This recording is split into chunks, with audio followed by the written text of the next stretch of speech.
नमस्कार, मैं हूं अभय कुमार। आप देख रहे हैं अपना खास कार्यक्रम बिहार समाचार। बिहार समाचार में खबरें बिहार की, बातें बिहार की, देश दुनिया की तमाम खबरें जिसे आपको जानना जरूरी है। बिहार समाचार में हम खबर लेते हैं सत्ता के गलियारों से, पंचायत के गलियों से और गांव के चौपालों से। और इस बार बिहार समाचार में हम शामिल किए हैं क्या ऐसा रहेगा बिहार के मौसम का मिजाज, वार्ड सदस्यों के आंदोलन का क्या है हाल, आंगनबाड़ी सेविका सहायिका का के लिए क्या सोच रही है सरकार, और वहीं नियोजित शिक्षकों की परीक्षा क्षमता परीक्षा में क्या कुछ होगा नया, और बीपीएससी 3 की हुआ ऐलान, कब होगी परीक्षा, वही किसानों के लिए क्या बनाई गई है योजना। सारे समाचार शुरू करने से पहले आपको हम दो सुर्खियों पर नजर डालना चाहते हैं, जो दो समाचार दिन भर रही चर्चा में और आपको जानना जरूरी है। तो पहली समाचार यह है कि ज्ञान वापी, जी हाँ, वाराणसी के ज्ञान वापी में हिंदुओं के पक्ष में फैसला आया है और ज्ञान वापी के तहखाने में, व्यास तहखाने में पूजा करने का कोर्ट ने इजाजत दे दिया है। कोर्ट ने पूजा करने की इजाजत दे दिया है। हम आपको बता दें कि व्यास परिवार लगातार उस परिसर में पूजा करते थे। 1991 से पूजा बंद थी। 31 साल बाद फिर से ज्ञानवापी में पूजा करने का अधिकार मिल गया है। इसके लिए लंबी कानूनी लड़ाई लड़नी पड़ी है। वही अयोध्या के बाद इस तरह का फैसला आना जो सारे लोगों को अचंभित कर रहा है, बहुत लोग खुश भी हैं। और वहीं दूसरी खबर झारखंड से आ रही है। 31 घंटे से लापता मुख्यमंत्री शिबू सोरेन अचानक प्रकट हो गए। ईडी से पूछताछ हुई है। अब झारखंड के नए मुख्यमंत्री होंगे चंपई सोरेन। शिबू सोरेन का इस्तीफा, चंपई सोरेन बन गए हैं झारखंड के नए मुख्यमंत्री। यह बहुत बड़ा अपडेट है, बहुत बड़ी खबर है। और वहीं अब बात करें अपने बिहार की शिक्षा विभाग से, पहली खबर लेते हैं। 3 जिलों में नवनियुक्त शिक्षकों को विद्यालय आवंटित। के पाठक ने दे दिया है निर्देश। के पाठक अब एक्शन में आ गए हैं। शिक्षा विभाग की ओर से नवनियुक्त शिक्षकों को विद्यालय आवंटन हेतु सॉफ्टवेयर के जरिए काम तेजी से लिया जा रहा है। इसके लिए अपर मुख्य सचिव के पाठक ने निर्देश पर विशेषज्ञ की टीम लगाई गई है। शिक्षा विभाग के मुताबिक जिनकी नवनियुक्ति शिक्षकों की काउंसलिंग हो चुकी है, उनका योगदान कराया जा रहा है। अब तक 77,000 से अधिक नवनियुक्त अध्यापकों का काउंसलिंग हो चुका है। इसके तहत पटना बिहार आयोग के अनुशंसा पर दूसरे चरण के नियुक्त शिक्षकों की पोस्टिंग शुरू हो गई है। सोमवार को नवादा जिले में नए शिक्षकों आवंटित किए गए थे। इसी क्रम में 8 और जिलों का डाटा सॉफ्टवेयर में एंट्री हुई है, जिसमें मुंगेर, खगड़िया, नालंदा भी शामिल है। माना जा रहा है कि इन जिलों में पोस्टिंग का काम 1 आध दिन में हो जाएगा। शिक्षा विभाग चाहता है कि 1 जनवरी तक सभी स्कूलों में पोस्टिंग का काम पूरा हो जाए, लेकिन ध्यान रहे कि 31 जनवरी बीत चुका है और लगातार जो इस पर काम किया जा रहा है। शिक्षकों का 4-5 जिलों का एक दिन में शिक्षकों को विद्यालयों का आवंटन किया जा रहा है। और वहीं शिक्षा विभाग से जुड़ी एक और खबर आ रही है। बीपीएससी टीचर परीक्षा 3.0 का टेंटेटिव डेट समझिए कि जारी कर दिया गया है। मार्च में ही हो सकती है तीसरे चरण की परीक्षा और इसके लिए नोटिफिकेशन जारी किया जा रहा है। अंदर खाने की बात करें तो 15 फरवरी से आवेदन की प्रक्रिया शुरू हो जाएगी और मार्च में परीक्षा ले लिया जाएगा। नई सरकार का, नए गठबंधन का ऐसा कोशिश होगा कि लोकसभा चुनाव से पहले वह बीपीएससी टीचर का तीसरा चरण का परीक्षा ले। उसके बाद फिर रिजल्ट के लिए इंतजार कर लेंगे, चुनाव के बाद भी इंतजार कर लेंगे। हालांकि पत्र जारी किए जा चुके हैं और सभी स्कूलों से, सभी जिलों से वैकेंसी मतलब रिक्तियां मंगाई जा रही है। हम आपको बता दें कि 60 से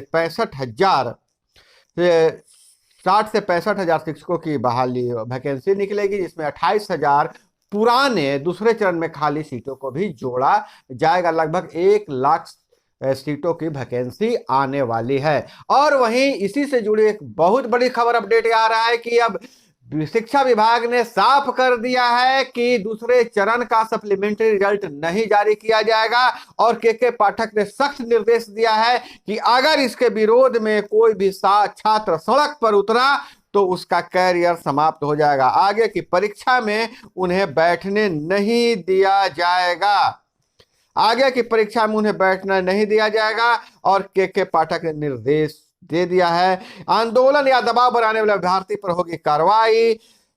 बिहार बहाली फेज 2 के तहत शिक्षा विभाग सप्लीमेंट्री रिजल्ट जारी नहीं करेगा। अभ्यर्थियों को शिक्षा विभाग ने चेतावनी देते हुए कहा है कि रिजल्ट को लेकर अगर और आंदोलन और प्रदर्शन करने वाले अभ्यर्थियों पर कार्रवाई की जाएगी। बिहार लोक सेवा आयोग और शिक्षा विभाग पर दबाव बनाने वाले अभ्यर्थियों को आने वाले प्रतियोगिता परीक्षा से वंचित रखा जा सकता है। शिक्षा विभाग के अपर मुख्य सचिव के पाठक ने ऐसे आंदोलनकारी अभ्यर्थियों को चेतावनी दी है। के पाठक के आदेश पर माध्यमिक शिक्षा निदेशक ने यह निर्देश जारी कर दिया है। और दूसरी बड़ी खबर यह आ रही है कि पटना में आज से धारा 144 लगा दिया गया है। पटना में 5 फरवरी तक धारा 144 लागू, किसी प्रकार का प्रदर्शन, जुलूस, धरना पर लगी रोक। पटना में रेलवे भर्ती को लेकर उपजे असंतोष के कारण धारा 144 लगाया गया है। और वहीं इसे लेकर सभी जिलों में, पटना जिले के हर थानों में, हर अंचल में नोटिफिकेशन जारी कर दिया गया है। वहीं दूसरी खबर हम बता रहे हैं वार्ड सदस्यों को लेकर। वार्ड सदस्यों का पटना के गर्दनी बाग में धरना जारी है। 9 सूत्री मांगों को लेकर वार्ड सदस्य लगातार सरकार पर दबाव बनाना चाहते हैं। वार्ड सदस्यों का यह मंशा है कि जब सरकार बदली है, जब इसी के घटक दल विपक्ष में थे तो हमारी मांगों का समर्थन किया था, अब खुद सत्ता में है तो उन्हें हमारी मांगों को मान लेना चाहिए। और वार्ड संघ के अध्यक्ष गणेश चौधरी ने साफ कर दिया है कि अभी नहीं तो कभी नहीं, करो या मरो का नारा दिए हुए हैं। वहीं वार्ड सदस्यों से गुजारिश करते हैं, आप कमेंट में बताइएगा पटना कब जा रहे हैं, और आप में से कोई अगर पटना गए हैं तो भीड़ कितनी हो रही है। क्या ऐसे आंदोलन से आपको एक मजबूत आंदोलन करना पड़ेगा, क्या ऐसे आंदोलन से आपकी मांगे मानी जा सकती है। वहीं आंगनवाड़ी सेविका सहायिका के हवाले से यह खबर निकल कर आ रही है कि बजट सत्र में उनके लिए विशेष पैकेज की व्यवस्था की जाएगी। हालांकि केंद्रीय बजट के आते ही, केंद्रीय बजट पहले आएगा, उसके बाद बिहार सरकार का बजट आने वाला है। लेकिन इस बजट में सबसे बड़ी बात यह है कि सरकार किसान सम्मान निधि बढ़ाकर 8,000 कर सकती है। 2019 में बढ़ाई गई थी टैक्स लिमिट, और यह आप जान लीजिए कि अब जानिए कि अंतरिम बजट की बड़ी घोषणा हो सकती है। और इस अंतरिम बजट के जारी होते हैं किसानों को मिल सकता है 8,000 रुपये सालाना। 2019 में बढ़ाई गई थी टैक्स लिमिट। और वहीं राहुल गांधी यात्रा पर है। हालांकि राहुल गांधी ने आरोप लगाया है कि ममता बनर्जी ने हमें रैली करने की जगह नहीं दिया है, घुसने पर रोक लगा दिया है। ममता बनर्जी ने इससे इनकार किया है। वहीं बिहार में राहुल गांधी से किशनगंज में भारत जोड़ो यात्रा के दौरान अजब गजब का सवाल कर दिया। 6 साल के बच्चे ने पूछा शादी कब होगी, तो राहुल गांधी से जवाब मिला पहले काम निपटा लो। बच्चा बोला ये फ्यूचर के प्राइम मिनिस्टर हैं। राहुल गांधी से सीधे 6 साल के बच्चे ने उनके शादी के बारे में सवाल कर दिया। हालांकि राहुल गांधी थोड़ा असहज महसूस हुए, लेकिन उन्होंने फिर जवाब दिया कि अभी देश का बहुत सारा काम करना है। तो बच्चा बोला कि बच्चे को राहुल गांधी ने बोला भविष्य का प्रधानमंत्री होगा। और वहीं नीतीश कुमार अलग होते ही सुर बदल लिए हैं। नीतीश कुमार जब महागठबंधन से अलग हुए तो उन्हें जंगल राज याद आने लगा। लालू यादव को जंगल राज याद दिला दिया। बोले तेजस्वी तो बच्चा था, शाम होते ही ही लोग सड़कों पर निकलने से डरते थे। महागठबंधन से अलग होते ही मुख्यमंत्री नीतीश कुमार ने लालू परिवार पर निशाना साध दिया है। उन्होंने कहा है कि 2005 से पहले बिहार की हालत कैसी थी, बिहार की हालत कैसी थी। और उस समय तो तेजस्वी बच्चा थे, लेकिन लोग शाम होते ही घर में घुस जाते थे, सड़क पर सन्नाटा छा जाता था। और बहुत बड़ी खबर है बिहार के बच्चियों के लिए, बिहार के 1.5 करोड़ बच्चों के खाते में आएगा इस योजना का पैसा। लेकिन शिक्षा विभाग की भी एक शर्त है, विभाग के कक्षा 1 से 12वीं तक के छात्र छात्राओं के खाते में जल्द छात्रवृत्ति योजना की राशि भुगतान होगा। लेकिन योजना का लाभ उन्हीं बच्चों को मिलेगा जिनकी कक्षा में उपस्थिति 75% रही हो। राज्य के 1.5 करोड़ छात्र छात्राओं को साइकिल, पोशाक, अन्य छात्रवृत्ति राशि का भुगतान अगले 1 सप्ताह में कर दिया जाएगा। 1ली से 12वीं तक के कक्षा के विद्यार्थी इसमें शामिल है, जिसे लेकर शिक्षा विभाग अंतिम चरण की तैयारी कर लिया है।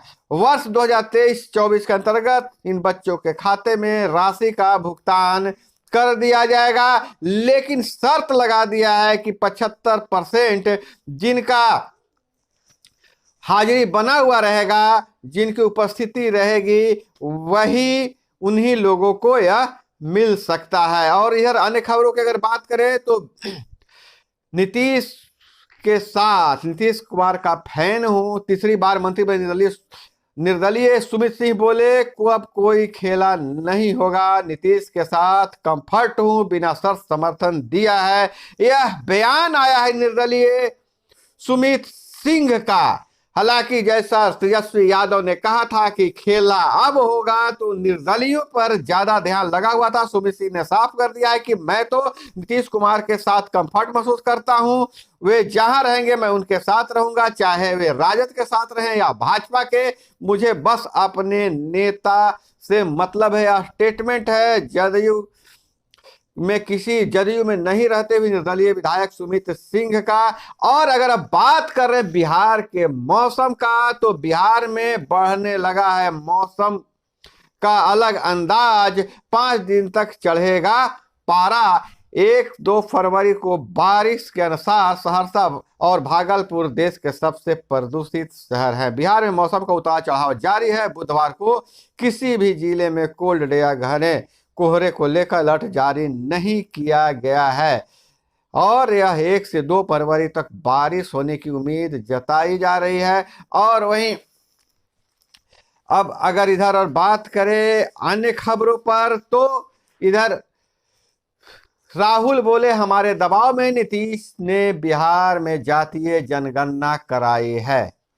लालू यादव बोले कि हमारे दबाव पर ही जातीय जनगणना कराई है। वही ईडी का टीम आज भी पटना में जमी रही। राहुल राबड़ी और लालू आवास से 10 मिनट में ही बाहर निकल गई है, लेकिन तेजस्वी यादव से पूछताछ हो चुका है। और आज से इंटर का परीक्षा शुरू हो गया है। शीतलहर के प्रकोप को देखते हुए जूता मोजा पहनकर आने की दी गई है छूट। राज्य के 1523 परीक्षा केंद्रों पर परीक्षा 12 फरवरी तक परीक्षा होगी। 200 मीटर के दायरे में धारा 144 प्रभावी रहेगा। नियंत्रण कक्ष आज से ही काम करना शुरू कर चुका है। एक दिन पहले से ही नियंत्रण कक्ष काम करना शुरू कर चुका है। और अगर बात करें एनडीसी पर अब लोन, बीमा और निवेश भी, और मलेशिया के राजा बदल चुके हैं। और इसे लेकर भारत के प्रधानमंत्री नरेंद्र मोदी ने उन्हें बधाई दिया है। तो दोस्तों, यह थी वो तमाम खबरें जिसे आपको जानना जरूरी था। इसी तरह से खबरों के लिए जुड़े रहिए हमारे साथ। चैनल पर नए हैं तो चैनल को सब्सक्राइब कर लीजिए। वीडियो पसंद आए तो लाइक जरूर कर लीजिएगा। मिलते हैं अगले वीडियो में। आज का दिन आपका अच्छा रहे। जय हिंद, वंदे मातरम।